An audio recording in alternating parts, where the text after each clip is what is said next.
On today's episode, the Rockford IceHogs took game one 3-2 in overtime over the Iowa Wild. I'll go over my biggest takeaways from the game, and I'll also get into Andreas Athanasiou's season recap. All that and plenty more right here on Locked On Blackhawks.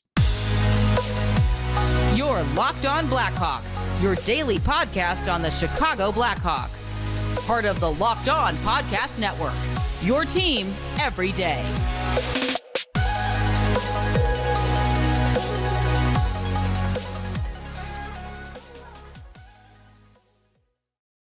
Welcome to the Locked On Blackhawks podcast, part of the Locked On Podcast Network, your team every day. Today is Thursday, April 20th. I'm your host, Jack Bushman. You can find me out on Twitter at JackBushman2, or you can also go and check out my Strictly Blackhawks account at Talkin' Hockey for all the latest Blackhawks news and updates. And real quick, whether you're a consistent listener of the show or a first-time listener and haven't done so already, please make sure to go and show some support. Go and subscribe to the YouTube channel. It's 100% for free and really does help me out tremendously. While you're there, make sure to smash the like button, go and comment down below, and turn on those push notifications so that you can get the latest episode as soon as it comes out each and every day. For all you audio listeners, you can also follow along 100% for free wherever you may be listening to your podcast. You can also go and leave me a review on either Apple Podcasts or on Spotify, which I would also greatly appreciate. It only takes 2 seconds to really go and show some support for the show. I'm really trying to grow this thing over the summer, so I greatly appreciate all of your support.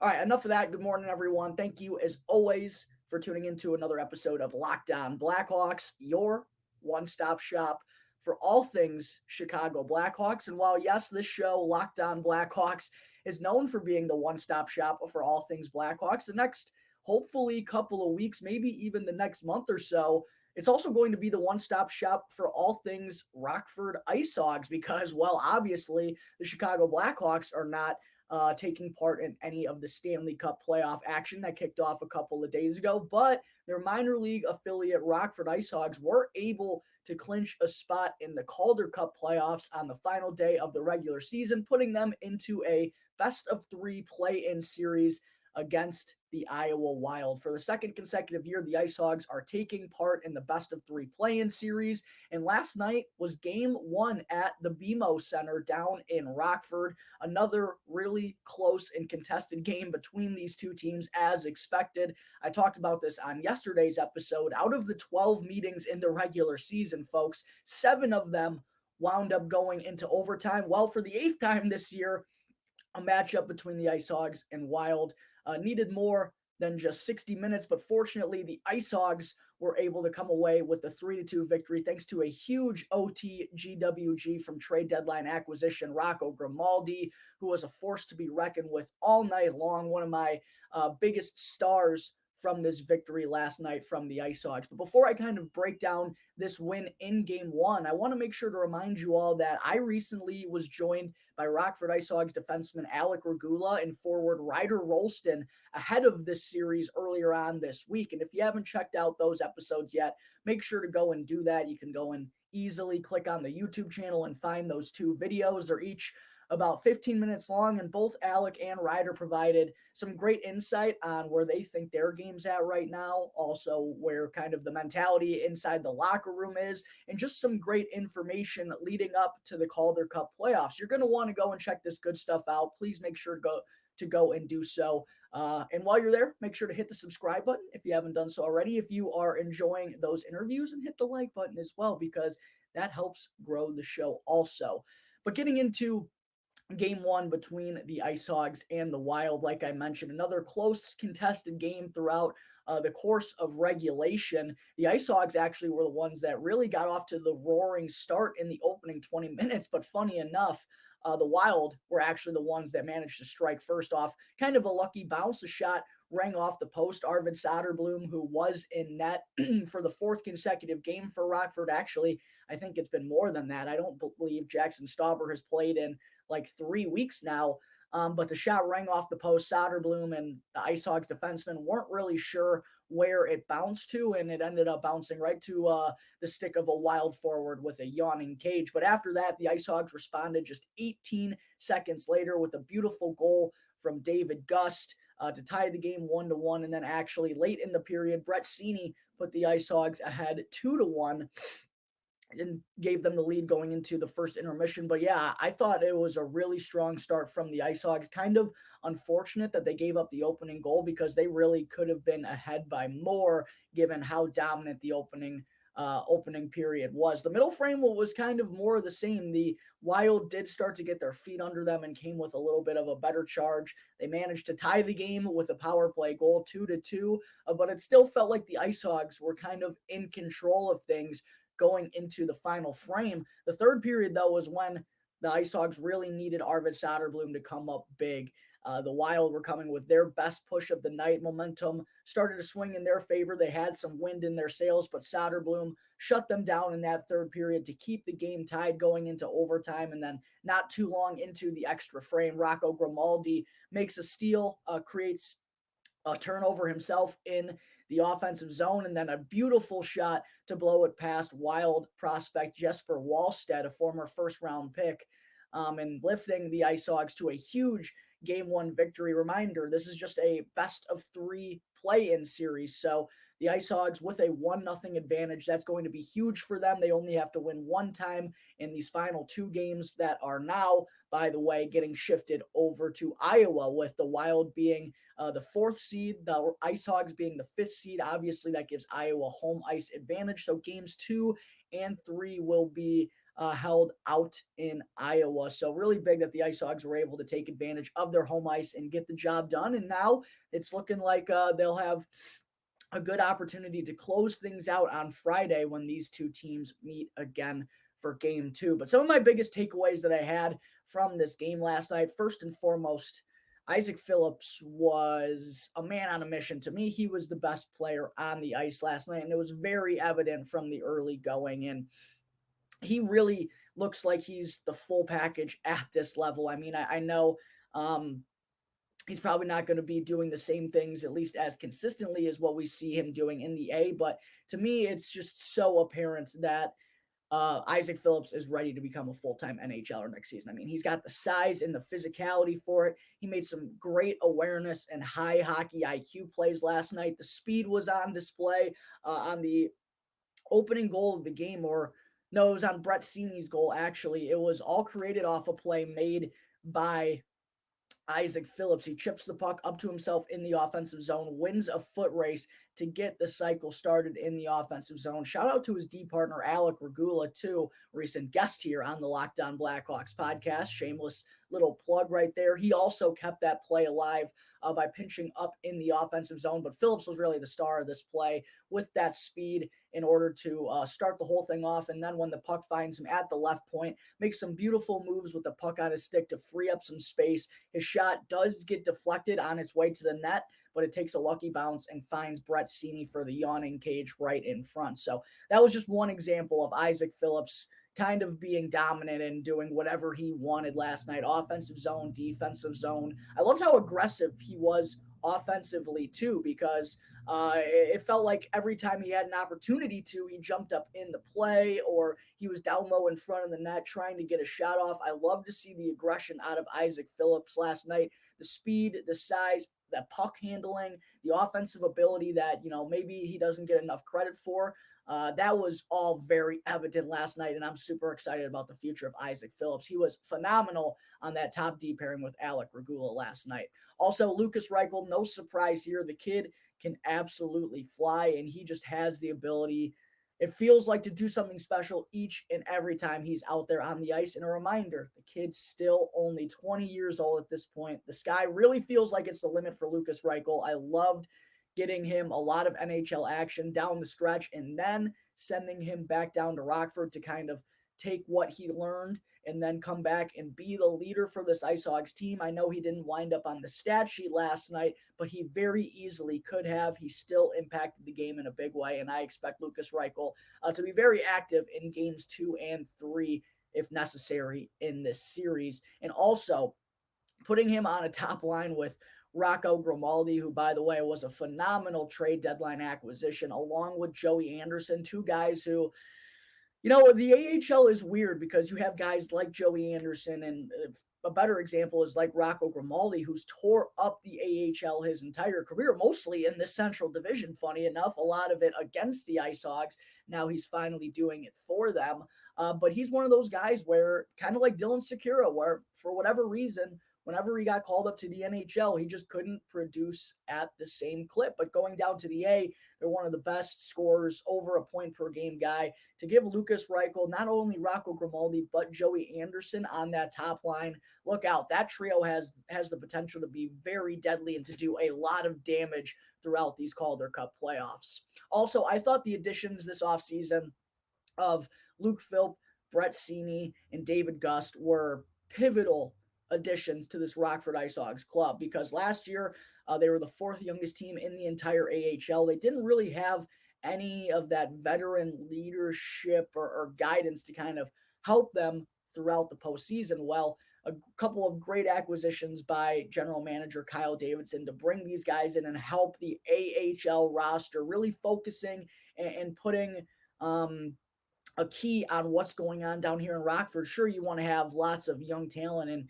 prospects that you're hopeful will be, pieces of the puzzle at the NHL one day, but you also need to put the right pieces around them too. You can't just have a young roster and expect them to succeed. So I've thought the additions of Seney, Philp, and Gust were just wonderful additions. That second line of those three really were phenomenal again last night, and those two wound up scoring both goals for the IceHogs in regulation. So I think those were just very pivotal additions, along with Andy Welinski on the back end. No one will ever remember this, but Andy Welinski was part of the return for the Patrick Kane trade at the trade deadline. He's been an anchor down there on the third pairing, has 50 games of AHL playoff experience under his belt. Nice veteran add to the back end for the IceHogs as well. And just in general, this IceHogs defense is so deep to me. Not only, I obviously talked about Isaac Phillips, but I thought Alec Regula had a really strong game jumping up on that play to help create the IceHogs' second goal. He also laid a huge hit in center ice. I thought he was just very poised and under control last night. I also liked his movement with the puck on the power play. And then Alex Vlasic, I thought he had a really strong game too on that second D pairing with Jakub Galvis. Philip Ruse threw some nice stretch passes and has some good size. This IceHogs defense is really deep. The problem with that is you don't know exactly how they're all going to fit in at the NHL level in the future. And of note, kind of interesting to hear Scott Powers of The Athletic come out with an article this morning saying Alec Regula is kind of a guy, he's an RFA who's going to be on the fringe this summer. And it sounds like defenseman Jakub Galvis may be heading back to Europe after the completion of the season. So those are certainly some things to keep an eye out for as well. And then my last takeaway, Arvid Soderblom, loves him some playoff hockey. In the play-in series last year against the Texas Stars, he was an absolute monster. He did everything in his power in that first round series against the Chicago Wolves, but they were throwing like 50 shots a game at him. But another stellar performance from Soderblom last night, stopping 29 of the 31 shots that he faced. As I mentioned, he came up biggest in the third period when his team needed to the most. The Iowa Wild were kind of surging there, were rifling some shots off on net. They actually wound up with the lead in shots on goal in the third period after being pretty decently outshot in the first and the second. They came with a strong push in the third, but Soderblom stood tall. Big part in helping this game getting into overtime, leading to a 3-2 win for the IceHogs. All right, there is my quick recap of Game 1 between the IceHogs and the Wild. Coming up in just a moment, I will get into some updates on a few Blackhawks prospects taking part in the CHL playoffs. But first, I need to talk to you all about Built Bar, which is the protein bar that tastes just like a candy bar. Are you looking for a delicious treat but don't want all of the fat and calories? Well, then you gotta try Built Bar. And I know some of you out there are saying, well, what makes Built Bar taste so good? First off, they're covered in 100% real chocolate and have unbelievable flavors such as cinnamon churro, peanut butter brownie, coconut almond, and plenty more. Plus, they only have 130 calories, just 4 grams of sugar, and a whopping 17 grams of protein in every single bar. And right now, you can go on down to your local Walmart or Sam's Club to get you a 4-pack of Built Bars. You used to have to order these things online and wait around for them to get delivered to your front door, but now you can skip out on the wait, go on down to Walmart or Sam's Club and get you a 4-pack of cinnamon churro Built Bars or double chocolate Built Bars, or make sure to try out Built Bar Puffs. They're unbelievable as well. I promise you'll be thanking me later. Built Bar, the protein bar that tastes just like a candy bar.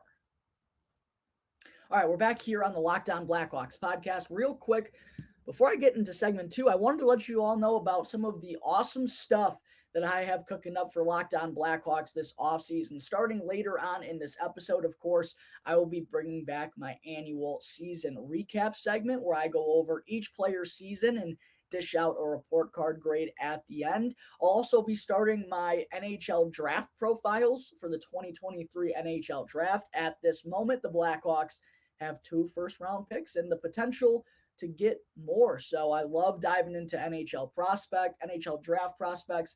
Going to be starting that here sometime soon. I'll also be going through potential free agency signings for the Blackhawks this summer. And then in the coming weeks, I'm going to have Charlie Roumeliotis from NBC Sports Chicago on the show. I also am hoping to keep interviewing members of the Rockford IceHogs as they go through what is hopefully going to be a long and successful playoff run. So lots of good stuff coming up on Locked On Blackhawks here in the offseason. Make sure to go and subscribe to the YouTube channel to stay up to date on all of that great content. All right, segment 2. Let's talk for a moment about how some of the Blackhawks' top prospects are faring so far for their respected junior clubs in the CHL playoffs. At this point, the Blackhawks still have 5 prospects alive in the CHL playoffs. First and most notably, the juggernaut in the wagon, the runaway freight train that is the Seattle Thunderbirds. Last night, they swept Prince George with an 8-2 victory in Game 4, advancing them to the Western Conference Final in the WHL. They also swept the Kelowna Rockets in the first round. Yeah, the Seattle Thunderbirds are just running through everyone right now. They outscored Prince George 22-5 in that second round series. It's almost unfair, the talent that they have on this team. And of course, there are 3 Blackhawks prospects on the Thunderbirds roster, most notably Kevin Korchinski, the 7th overall pick in the 2022 NHL draft, Oddly enough, Korchinski didn't wind up on the stat sheet last night, didn't contribute to any of the 8 goals that Seattle put up, and he was actually a +0 on the night. So kind of one of those rare nights where Kevin Korchinski doesn't contribute offensively, but he still has 9 points, all assists in 8 postseason games so far for Seattle. Colton Dach has really exploded here these past couple of games. He had a 3-point effort last night, scored his 2nd goal of the WHL playoffs. That now gives him 9 points in 8 games, 2 goals and 6 assists. Nolan Allen had himself a big game too, 2 assists last night and was +6 in the T-Birds' 8-2 victory over Prince George. Nolan Allen, another first-round pick for the Hawks, this one back in 2021, also has 6 points, 1 goal, and 5 assists in 8 games. So Seattle, they're going to see if they can keep it rolling here in the Western Conference Final for the WHL. I just have a hard time seeing anyone beating this team in 7 games. I mean, they are absolutely loaded. Brad Lambert's like a 3-point per game player at this point. It's crazy, all the talent that the Thunderbirds have on their roster. Going to be interesting to see whoever their next opponent is, whether or not they can give them a fight, because Kelowna and Prince George weren't able to do very much in the opening 2 series. Then Samuel Savoy and the Gatineau Olympiques swept their 2nd round series against Rouyn-Noranda, advancing them to the QMJHL semifinals. They also defeated St. John's 4-1 in the opening round, so Gatineau and Samuel Savoy moved to 8-1 so far in the QMJHL postseason.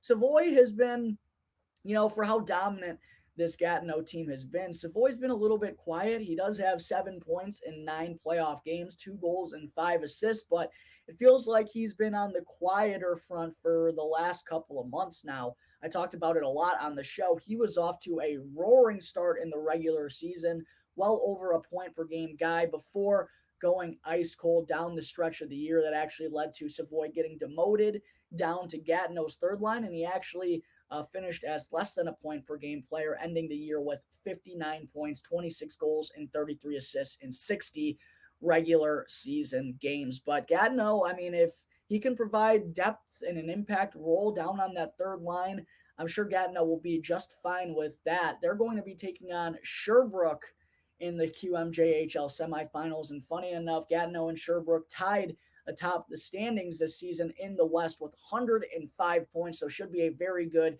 semifinal matchup in the QMJHL playoffs. Hopefully Savoy can get it going and really play his best as the series become more meaningful. And then last but certainly not least, Ethan Del Mastro and the Sarnia Sting are going for the series sweep tonight, actually, against the Saginaw Spirit in Game 4 of their second round matchup. Of course, that means Sarnia is up 3-0 at this point. They defeated the Guelph Storm 4-2 in the first round, so 7-2 so far here in the OHL playoffs. They would have actually faced off against fellow Blackhawks prospect Gavin Hayes in the Flint Firebirds here in the second round if they were able to beat Saginaw in Game 7. Unfortunately, they did not, and that put an end to Gavin Hayes' season. But what a phenomenal season it was for Gavin Hayes, another forward prospect that was added in the 2022 NHL draft that we can be very excited about. But for Del Mastro, he's been, playing a top-pairing role for Sarnia ever since they acquired him at the deadline. He's also been wearing the A for them, which I think is pretty cool from a newly acquired guy. And so far in 9 postseason games, Ethan Del Mastro has tallied 8 points, all assists, and in 30 regular season games with the Sting, after being acquired, he tallied 38 points, 5 goals, and 33 assists. So Del Mastro has been a huge part of Sarnia's success since being acquired by them from Mississauga. They got a chance to close it out in Game 4 tonight over Guelph to advance to the OHL semifinals. All right, there is a quick update on all of the Blackhawks prospects left in the CHL playoffs. Coming up in just a moment, I still got to get into number 89, Andreas Athanasiou's season recap segment. But first, I need to let you all know about eBay Motors.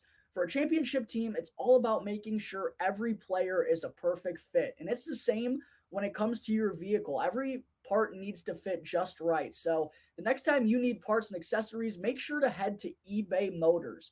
With eBay Guaranteed Fit, you can be sure every part you need fits right the first time around. Just add your ride to the My Garage portion and look for the green check to know the part will fit, or you'll get your money back. Because just like in sports, confidence is the name of the game when you shop with eBay Motors. And with over 122 million parts to bring home from, you'll be back in the game in no time. After all, it's easy to bring home a win when the right parts are guaranteed. So go and get the right parts, the right fit, and the right prices on ebaymotors.com. Let's ride.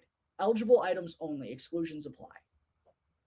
All right, before I wrap up the show for today, folks, still need to get into our first season recap segment of the offseason. And for those of you who are new to the show in the last year, first off, welcome aboard. And just as a reminder, the season recap segment is a staple of the Locked On Blackhawks podcast here in the offseason. It's fairly simple.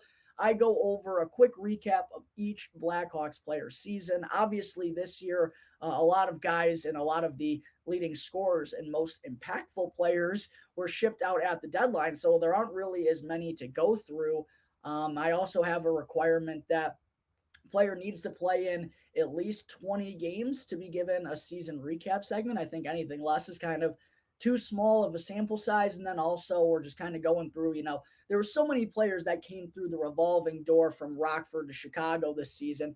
I don't think it's necessarily fair to break them all down, especially if they only played 8 or 9 games or something. So you have to have played 20 games for the Blackhawks this season. There's only one exception I'm making, and that's for defenseman Nikita Zaitsev, who won't be going for quite a while now. But yeah, pretty simple process. I talk about each player's season at the end. I give them a grade. And also on social media, I always asks, great grammar, Jack. Good stuff.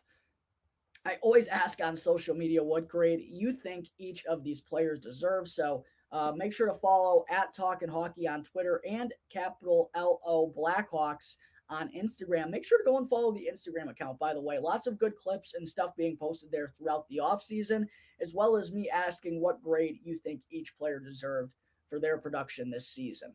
So without further ado, let's go ahead and get into Andreas Athanasiou's 2022-2023 season recap segment. And for Athanasiou, coming into the year, obviously signing a 1-year, $3 million contract, a matching deal to Max Domi, the expectation was that he would more than likely get shipped out by the Blackhawks at the trade deadline in return for some sort of asset. And the bigger hope was that Athanasiou was going to get a large role inside the Blackhawks top six early on in the season, which would then, as a result, help boost his trade value. The Blackhawks can maximize on that opportunity and maximize on a return for him at the deadline. But unfortunately, what kind of happened was Athanasiou really got off to a slow first couple of months to his Blackhawks tenure. He actually only wound up tallying 10 points in his first 33 games with the team, 7 goals and 3 assists in his first 33 games with the Blackhawks. Yikes. Not a very good first half for Andreas Athanasiou, and that kind of led to him getting demoted down on the third line, was kind of the odd man out of the top six, and didn't really get to play with, at the time, the Blackhawks' most productive point producers in Patrick Kane and Max Domi. That's where he opened the year. He didn't take advantage of his opportunity, and that kind of led to Luke Richardson moving him down the lineup. But then, once, the trade deadline started to get closer and closer, honestly, not even the trade deadline, things started to go better for Athanasiou, really when the calendar turned and hit 2023. Starting in mid to late January, you could tell he was playing some better hockey. He was finding his groove a little bit. And then once, the Blackhawks trade away Max Domi, Patrick Kane, not Andreas Athanasiou, Sam Lafferty, Jonathan Toews goes down and isn't there for 2 months right after the All-Star break. Then Athanasiou really got kind of thrown into the fire and was kind of the head honcho for the Blackhawks offense,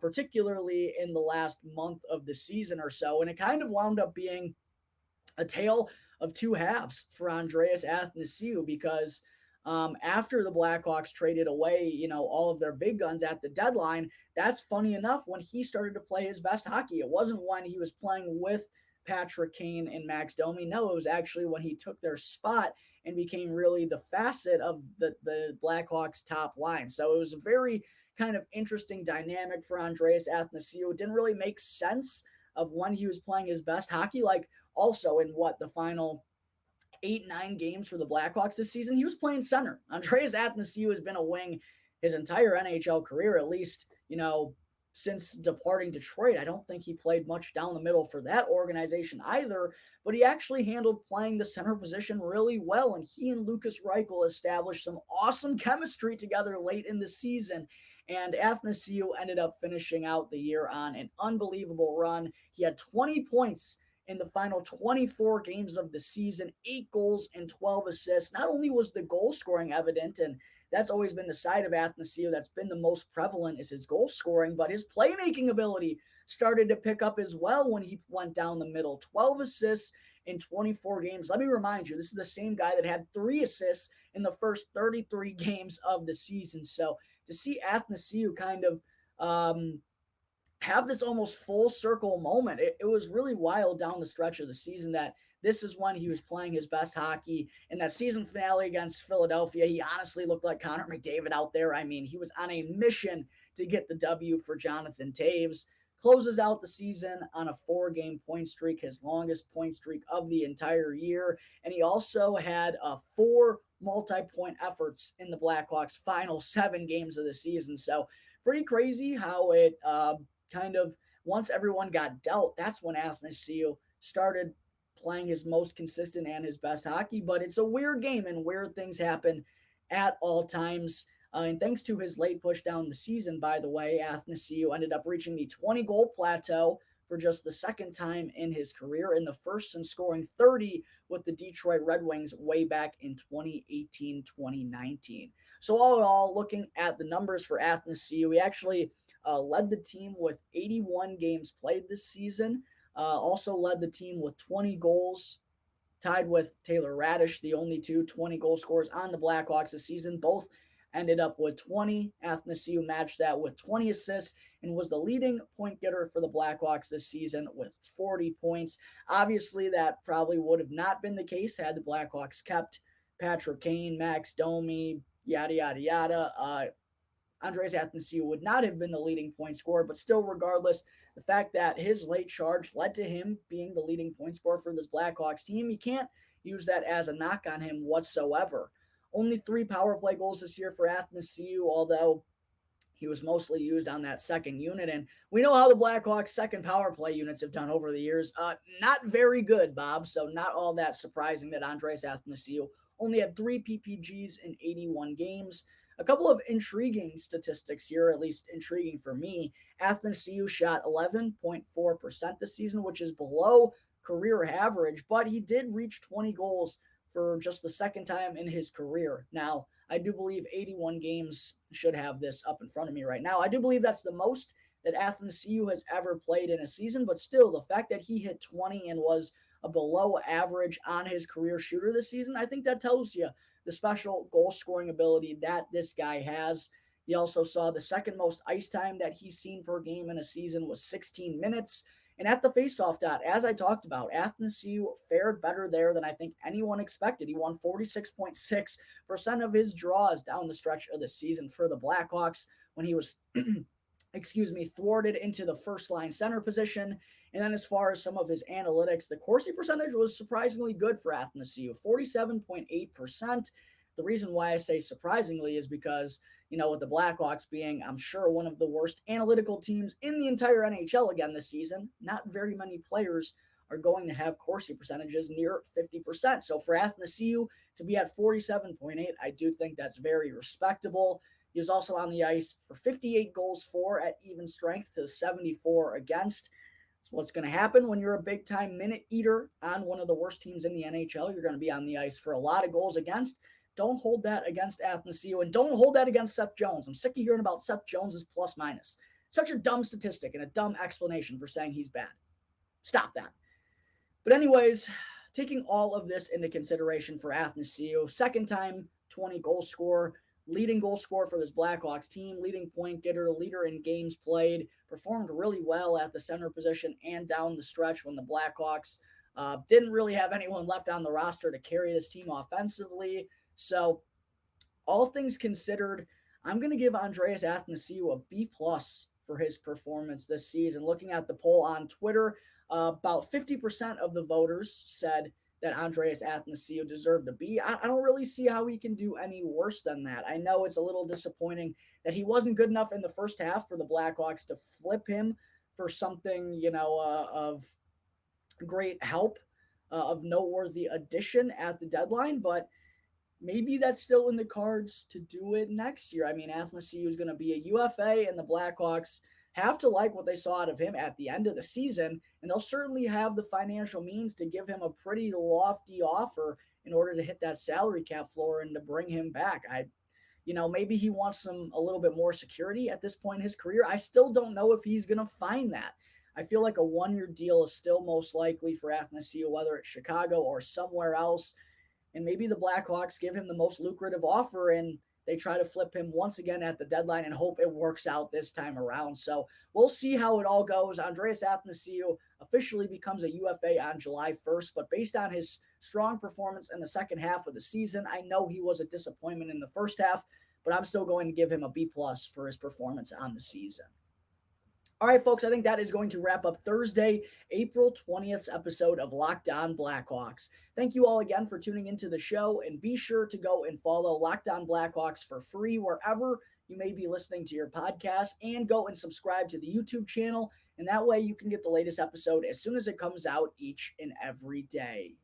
Once again, I'm your host, Jack Bushman. You can find me out on Twitter at JackBushman2, or you can also go and check out my strictly Blackhawks account at Talkin' Hockey for all the latest Blackhawks news and updates. So until tomorrow's episode, that's going to do it here on the Locked On Blackhawks podcast, part of the Locked On Podcast Network, your team every day.